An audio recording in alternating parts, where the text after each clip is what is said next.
Sindh building control authority में mafia का राज। 2 अरब रुपए माहाना पर साइंस सरकार ने इदारा फैसल मेमन को ठेके पर दे दिया। कराची में अरबों रुपए मानियत की सरकारी अराजी को ठिकाने लगाने के बाद फैसल मेमन ने कराची का इंफ्रास्ट्रक्चर तबाह करने का मंसूबा बना लिया। DGSBCA इसहाक कुरुबी फैसल मेमन के इशारों पर नाचने लगे, जबकि इनके मातहत अमला हमनवा बनकर DG के रक्स पर तालियां बजाने में मसरूफ है। जराए का कहना है कि SBCA को खुद एक सूबाई वजीर का फ्रंटमैन कहलवाने वाले फैसल मेमन ने पट्टे पर लेकर मुख्तलिफ इलाकों को आगे ठेकर पर दिया हुआ है। सबसे कीमती इलाका डिस्ट्रिक्ट ईस्ट है, जो कि माहाना 80 करोड़ से जायद कमाकर फैसल मेमन को देता है, और जिला ईस्ट में सबसे ज्यादा कमाई गुलशन और जमशेद टाउन की है, जहां पर फी छत 80 लाख से लेकर 1.5 करोड़ रुपए तक SBCA का अमला वसूल करता है। जराए का कहना है कि गुलिस्तान जौहर स्कीम 33 में भी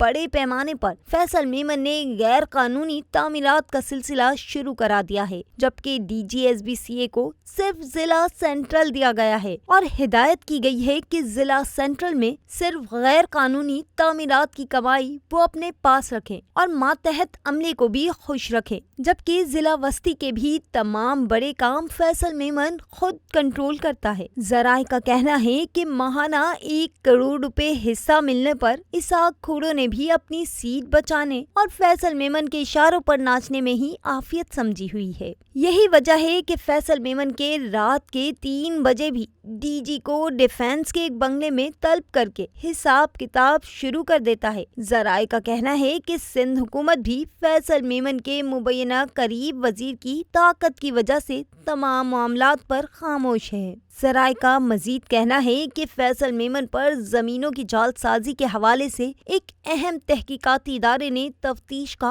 आगाज कर दिया है। Prime news